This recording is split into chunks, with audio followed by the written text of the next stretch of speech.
नमस्कार विद्यार्थियों। साइंस की क्लास में आप सभी का स्वागत है। आई होप आप सभी लोग अच्छे होंगे, मस्त होंगे। तो स्टार्ट कर लेते हैं पहले प्रश्न को। पहला प्रश्न है, निम्न में से कौन सा खाद्य पदार्थ तने का रूपांतरण है? तो वो कौन है? आलू है, पोटैटो है। तो आलू किसका भाग है? तने का रूपांतरण है। तने का रूपांतरण। और जो बाकी के जो ये तीनों है आपके, सलजम है, गाजर है और शकरकंद है, ये आपकी क्या है? जड़ है। क्या है? जड़ है। ठीक है। अब चलते हैं अगले वाले प्रश्न पर। अगला वाला प्रश्न आपके सामने है। ये प्रश्न बोल रहा है, निम्नलिखित में से किस शैवाल को अंतरिक्ष शैवाल के रूप में जाना जाता है? तो वो जाना जाता है किसको? क्लोरेला को। किसको जाना जाता है? क्लोरेला को। अब देखिए आपके पास नोस्टोक है। तो नोस्टोक जो होता है इसको बोलते हैं नील हरित शैवाल। नील हरित शैवाल। और इसी को दूसरा नाम क्या है? इसी को बोलते हैं साइनोबैक्टीरिया। साइनोबैक्टीरिया। आपका जो एसिटाबुल्लेरिया है, ये क्या है? एकल कोशिका शैवाल। एकल कोशिका।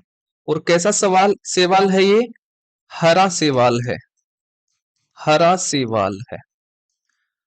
जो फियोफाइसी है, ये क्या होते हैं? ये होते हैं भूरे शैवाल। भूरे शैवाल होते हैं। अब चलिए अगले वाले प्रश्न पर। नेक्स्ट प्रश्न है आपका, मच्छर, तितली, दीमक, तिलचट्टा, कीट और टिड्डा इस सूची में निम्नलिखित में से कौन सा एक अन्य से भिन्न है? तो कौन भिन्न है? तो वो है आपका कौन? दीमक। दीमक भिन्न है। क्यों? क्योंकि देखिए दीमक जो है वो उड़ नहीं सकता। उड़ता नहीं है। उड़ता नहीं है। बाकी बाकी के जो आपका कीट है ये उड़ता है, तितली भी उड़ती है और तिलचट्टा भी उड़ता है। अब चलते हैं अगले वाले प्रश्न पर। नेक्स्ट प्रश्न है, निम्नलिखित में से कौन सा समूह नग्न बीज पैदा करता है? तो नग्न बीज बीज पैदा करता है अनावर्ती बीजी, जिसको जिम्नोस्पर्म के नाम से भी जानते हैं। जो जिम्नोस्पर्म है, ये फल के अंदर क्या? फल के अंदर फल के अंदर बीज नहीं पाया जाता। इनमें बीज नहीं होता है। आपके जो जिम्नोस्पर्म है, इसके उदाहरण पूछ सकता है कभी कभी। जैसे जो साइकस है, साइकस इसी का उदाहरण है। इसके अलावा पाइनस भी इसी का ही एग्जाम्पल है। पाइनस हुआ है, सेड्रस हुआ है। इसके अलावा आपका पीसिया हुआ है। पी सी आ। तो पीसिया हो गया है। जूनीफेरस। जूनीफेरस। ये किसके एग्जाम्पल हैं आपके? नावर्ती बीजी या फिर जिम्नोस्पर्म के एग्जाम्पल है। थेलोपाइटा क्या होते हैं? तो जो थेलोफाइटा है इसमें स्पष्ट रूप से जड़, तना व पत्ती भाग नहीं पाए जाते हैं। पत्ती भाग नहीं होते हैं। जो ब्रायोफाइटा है, इसको बोलते हैं पादप जगत का उभयचर। पादप जगत का उभयचर। उभयचर। आवर्त बीजी होते हैं। आवर्त बीजी में क्या बनते हैं? बीज बनते हैं। बीज पाए जाते हैं। इनमें क्या पाया जाता है? फूल पाए जाते हैं, अर्थात पादप के सभी भाग पाए जाते हैं। अब चलते हैं अगले वाले प्रश्न पर। अगला वाला प्रश्न है, पहला है, पक्षी अपने अंडे देने के लिए घोंसले का निर्माण करते हैं और अपने छोटे बच्चों को सेते हैं। बिल्कुल सही है। अगला है, विभिन्न पक्षी विभिन्न स्थानों पर घोंसले का निर्माण करते हैं। कुछ जमीनी स्तर पर, कुछ ऊंचे वृक्षों पर देते हैं। तो ये भी अब क्या है? सत्य है। कौवा पेड़ पर अपना घोंसला कम ऊंचाई पर बनाते हैं? नहीं, कोई का निश्चित नहीं है, कहीं पर भी अपना घोंसला बना सकता है। अगला है विभिन्न पक्षी अपने घोंसले के निर्माण के लिए विभिन्न तकनीकों और विभिन्न सामग्रियों का उपयोग करते हैं। बिल्कुल ये भी अब क्या है, सत्य है। तो ये पूछा है इसमें कौन सा गलत है, तो वो गलत है आपका क्या, ऑप्शन नंबर 2, ये गलत है आपका। ठीक है। अब आपको ये ध्यान में रखना है कि जो कोयल होती है, कोयल, वो कोए के घोंसले में क्या देती है, अंडे देती है। कोए के घोंसले में अपना अंडा देती है, अपना अंडा देती है। देखिए ये जो सभी प्रश्न है ये आपकी एनसीईआरटी की बुक्स, साइंस की जो बुक्स है 6 से लेकर के 10वीं तक की, वहां से क्वेश्चन है ये सभी। ठीक है। अब चलते हैं अगले वाले प्रश्न पर। अगला वाला प्रश्न है निम्नलिखित में से कौन सी द्विबीजपत्री पौधे की विशेषता नहीं है। पहला है इनमें मूसला मूल पाई जाती है, बिल्कुल पाई जाती है। जालिका रूपी शिरा विन्यास पाया जाता है, बिल्कुल पाया जाता है। इसमें 2 बीजपत्र होते हैं, बिल्कुल होते हैं। लेकिन इनमें रेशेदार जड़ नहीं पाई जाती। ऑप्शन नंबर 4 हमारा आंसर हो जाएगा। अब देखिए एक तो हमारे पास क्या, जालिका रूपी शिरा विन्यास, ये क्या होता है। तो देखिए मैं एक बनाता हूं क्या, पत्ती की संरचना। देखिए मेरे पास ये क्या है, एक क्या है, पत्ती है। ठीक है। अब पत्ती के जो कि बीच में जो ये लाइन जाती है, ये वाली लाइन, इस लाइन को क्या बोलते हैं, इस लाइन को बोलते हैं क्या, म- मध्य सिरा। इसको बोलते हैं मध्य सिरा बोलते हैं। ठीक है। अब इस मध्य सिरा से कुछ लाइनें जाएंगी, ऐसे लाइनें जा रही हैं, देखिए ऐसी, ऐसे लाइनें जुड़ जुड़ करके जाती हैं। तो जो ये लाइन होती है, इन लाइनों को क्या बोलते हैं, तो इनको बोलते हैं क्या, सिरा, अर्थात वेन बोलते हैं। क्या बोलते हैं, वेन बोलते हैं। इसके अलावा ये देखिए आप, जो ये पत्ती का, ये जो आपकी बाउंड्री है, इस बाउंड्री के जो अंदर वाला भाग है, इस बाउंड्री के अंदर वाला भाग, इस भाग को बोलते हैं क्या, लेमिना।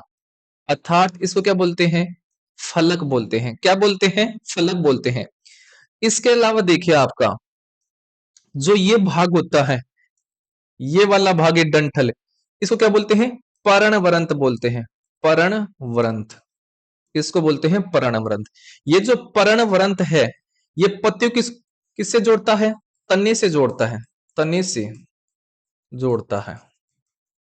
ठीक है। अब देखिए आपका जो ये, जो बीच वाली लाइन जा रही है और बीच वाली लाइन से ये जो सिराई जा रही है, ऐसे अगर जुड़ी होती है और ये डिजाइन बनाती है इस प्रकार का, तो इस डिजाइन को बोलते हैं क्या, जालिकावत सिरा विन्यास, जालिका रूपी सिरा विन्यास या जालिकावत सिरा विन्यास। ठीक है। आई होप ये समझ में आ गया होगा। अब एक और आपका आता है क्या, सिरा विन्यास, जिसको बोलते हैं समांतर विन्यास, वो भी देख लो। तो मैं एक स्ट्रक्चर बनाता हूं पत्ती की, ये पत्ती है मेरे पास। तो समांतर विन्यास में क्या होता है, तो ये तो होती है आपकी क्या, मिड रीब। तो ये हो गई है मिड रीब। इस मिड रीब के समांतर ही क्या जाती है, दूसरी लाइन जाती है ऐसे, इसी के समांतर ऐसे ही है, सिरा जिसको बोलते हैं,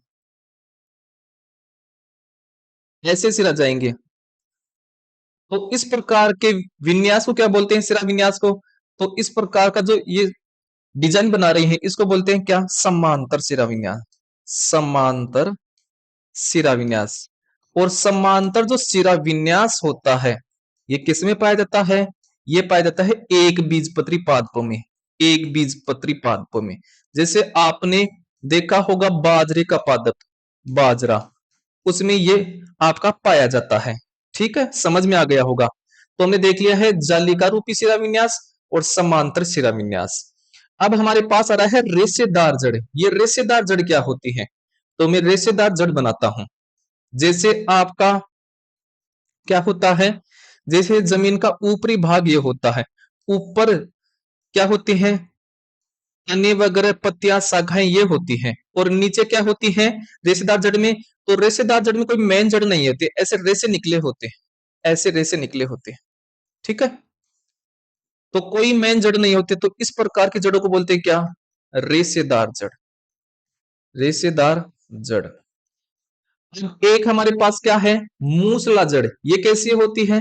तो मैं इसका बनाता हूं आपका, देखिए इस प्रकार की होंगी। तो ये तो जमीन की सरफेस, ऊपर क्या होंगी? तने वगैरह, पत्तियां वगैरह ऐसे हो जाएंगे आपका। नीचे क्या होगी? एक मेन जड़ होगी, ऐसे मेन जड़ होगी, और इस मेन जड़ से निकलती है बाकी की जड़। ठीक है। तो जो ये मेन जड़ होती है, क्या? जो आपकी ये मेन जड़ होती है, इसको तो बोलते हैं क्या? मूसला मूल। मूसला मूल। और जो इस मेन जड़ से जो अन्य जड़ निकल रही है, मेन जड़ से जो अन्य जड़ निकल रही है, ये वाली जो जड़ है, ये वाली जड़, इनको बोलते हैं क्या? पार्श्व जड़। पार्श्व जड़, जिसको बोलते हैं लेटरल रूट बोलते हैं। और ये किस में पाई जाती है, ये मूसला जड़? तो ये पाई जाती है द्विबीजपत्री पादपों में। तो ये वाली जड़ पाई जाती है द्विबीजपत्री पादपों पादपों में। और जो रेशेदार ये वाली जो जड़ है, ये वाली जड़ किस में पाई जाती है? एक बीजपत्री पादपों में। एक बीजपत्री पादपों में पाई जाती है। ठीक है। आई होप आपको ये वाला समझ में आ गया होगा। और एक बीजपत्री पादपों में क्या पाया जाता है? एक बीज पत्र पाया जाता है। एक बीज पत्र। ठीक है। तो ये समझ में आ गया होगा। अब चलते हैं अगले वाले प्रश्न पर। अगला वाला प्रश्न आपके सामने है। ये है, निम्नलिखित में से कौन सा पशु जुगाली नहीं करता है? तो वो कौन नहीं करता है? सुअर। ऑप्शन नंबर 3 हमारा आंसर हो जाएगा। जो जुगाली नहीं करते हैं, उनका आमाशय जो होता है वो एक खंड में बटा होता है, एक खंड में। और जो जुगाली करते हैं, तो आपका हिरण भी जुगाली करती है, गाय भी जुगाली करती है, और भैंस भी।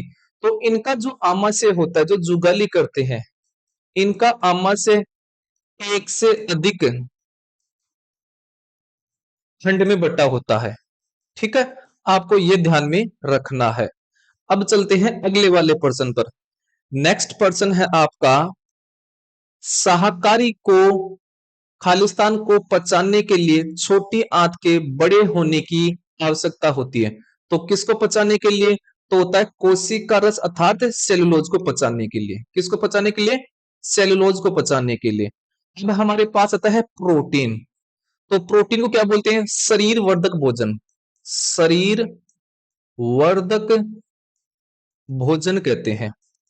इंग्लिश में क्या बोलते हैं? Body building food.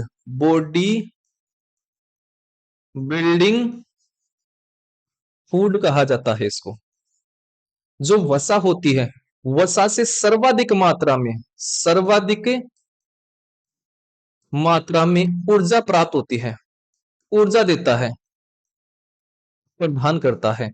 जो विटामिन होते हैं, विटामिन से हमें ऊर्जा प्राप्त नहीं होती है, ऊर्जा प्राप्त नहीं होती है। ये हमारे शरीर की क्या करते हैं? प्रतिरक्षा करते हैं, सुरक्षा करते हैं। कई प्रकार के विटामिन होते हैं, आपको ये ध्यान में रखना है। तो आपका जो विटामिन बी और सी है, ये तो क्या होते हैं? जल में घुलनशील विटामिन होते हैं, जल में घुलनशील। बाकी के बच गए आपका ए, डी, ई और के। ये जो विटामिन है, ये किस में घुलनशील होते हैं? तो ये वसा में घुलनशील होते हैं, वसा में घुलनशील होते हैं। ठीक है। समझ में आ गया होगा। अब चलिए अगले वाले प्रश्न पर। अगला वाला हमारे पास प्रश्न है, निम्नलिखित में से किस वर्ग से संबंधित जीवों में चार कक्ष हृदय होता है? तो जो चार हृदय कक्ष होता है, वो किसमें होता है आपका? वो तो आपका किसमें? रेप्टिलिया में होता है। किसमें? किसमें होता है? चार हृदय कक्ष, सॉरी चार हृदय जो कक्ष होता है वो होता है आवेश। आवेश को बोलते हैं एवीज। क्या बोलते हैं? एवीज बोलते हैं इनको। तो एवीज वर्ग, एवीज वर्ग में होता है क्या? चार हृदय कक्ष, जिसको बोलते हैं क्या? पक्षी वर्ग। क्या बोलते हैं? पक्षी वर्ग। तो पीसीज, पाइसेज, इसको बोलते हैं पीसीज। पीसीज, ये क्या होता है? मछली वर्ग। मछली वर्ग। तो मछली वर्ग का जो हृदय होता है, इनका जो हृदय होता है वो क्या होता है? दो कोष पाए जाते हैं, दो कोष्ठ का वाला होता है। ठीक है। दो कक्षीय होता है। अगर हम रेप्टिलिया की बात करें, रेप्टिलिया क्या बोलते हैं? सरीसृप, जिसमें सांप होते हैं, इनका जो हृदय होता है वो होता है तीन कक्षीय, तीन कक्षीय हृदय होता है। और आपका जो एम्फीबिया है, जिनको क्या बोलते हैं, उभयचर, उभयचर बोलते हैं, इनका जो हृदय होता है, इनका हृदय भी क्या होता है, तीन कक्षीय हृदय होता है। क्या होता है, तीन कक्षीय हृदय होता है। अब चलते हैं अगले वाले प्रश्न पर। अगला वाला हमारे पास प्रश्न है, यह पौधा जो कीटों को पकड़ता है और खाता है, तो कीटों को पकड़ करके खाता है वो कौन है, पिच्चर पौधा। क्या होता है, पिच्चर पौधा, जिसको बोलते हैं घटपर्णी पादप, घटपर्णी पादप। ठीक है, क्या करता है खा करके, ये अपनी नाइट्रोजन की आवश्यकता की पूर्ति करता है, नाइट्रोजन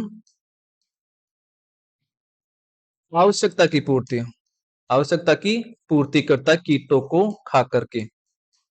ठीक है, इसके अलावा जो कसकुटा है, इसको बोलते हैं अमरबेल, अमरबेल, अमरबेल होती है, ये दूसरे पादपों से अपना भोजन प्राप्त करती है, इसलिए जो अमरबेल होती है क्या होती है, परजीवी।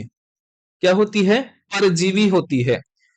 इसके अलावा जो चीनी गुलाब होता है, जिसको चाइना रोज बोलते हैं, चाइना रोज,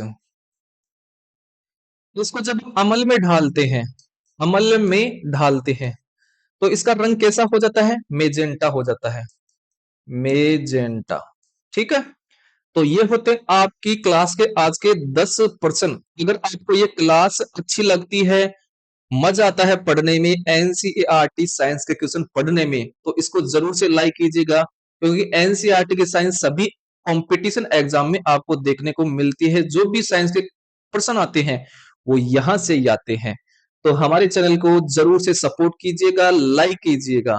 ठीक है, हम मिलते हैं आपको नेक्स्ट क्लास में, तब तक के लिए जय हिंद।